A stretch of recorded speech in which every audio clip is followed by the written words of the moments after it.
আরবি ক্যালেন্ডারে 12টি মাস রয়েছে, আর এটি আল্লাহ পাক রব্বুল আলামিনের পক্ষ থেকে নির্ধারিত। আল্লাহ পাক রব্বুল আলামিন বলতেছেন, ইন্না ইদ্দাতাশ শুহুরি ইনদাল্লাহি 12 শাহরান। আল্লাহ পাক রব্বুল আলামিনের কাছে গণনা করার জন্য মাসগুলো 12টি। কয়টি? 12টি। আল্লাহ পাক রব্বুল আলামিনের কাছে 12টি মাস গণনা করার জন্য।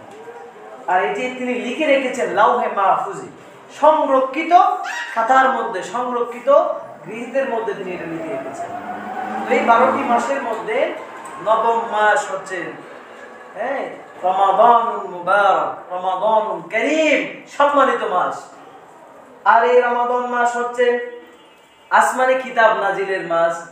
আপনারা একটা জিনিস জানলে অবাক হবেন যে শুধুমাত্র কোরআনুল কারীম নয়, যত আসমানি কিতাব রয়েছে, হযরত ইব্রাহিম আলাইহিস সালামের প্রতি যে সহিফা নাজিল হয়েছে, হযরত মুসা আলাইহিস সালামের প্রতি তাওরাত নাজিল হয়েছে, দাউদ আলাইহিস সালামের প্রতি যে কিতাব নাজিল হয়েছে, হযরত ঈসা আলাইহিস সালামের প্রতি ইনজিল নাজিল হয়েছে, ঠিক এরকম ভাবে সবগুলো আসমানি কিতাব এই রমাদান মাসে নাজিল হয়েছে।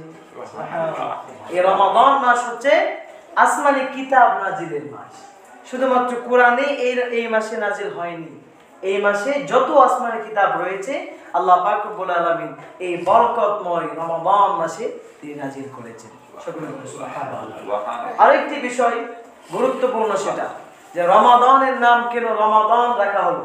প্রশ্ন জাগে না যে একজন আপনাদের যাত্রাঘাটের নাম কেন রাখা হয়েছে? আমার জানা নাই, তবে এখানে মনে যাত্রাঘাট হয়তো বিদায়ী নাম রাখা হয়েছে যাত্রাঘাট। এরকম ভাবে আমাদের এদিকে কিছু মানুষ একসাথে বসে থাকে, এবারে যেটা কাজ কাম থাকে না, যেটা আমাদের গ্রাম্য ভাষায় বলে আইলচা, তো এটার নাম দিছে আইলচার মুখ। ঠিক এরকম ভাবে রমাদানকে কেন সম্মানিত করে রমাদান রাখা হয়েছে? রমাদান শব্দের অর্থ হচ্ছে ফুঁড়ে ফেলা, একবারে ফুঁড়ে ধ্বংস করে দেওয়া। এই রমাদান মাসে মানুষের পাপগুলোকে ফুঁড়ে একবারে ধুয়ে মুছে সাফ করে দেয় বিদায়, এই জন্য রমাদান মাসকে নাম রাখা হয়েছে রমাদান। সুবহানাল্লাহ। রমাদান মাসের নামই রাখা হয়েছে যে এই মাসে আল্লাহ সুবহানাহু ওয়া তাআলা মানুষের পাপগুলোকে একবারে সারকার করে দিবেন।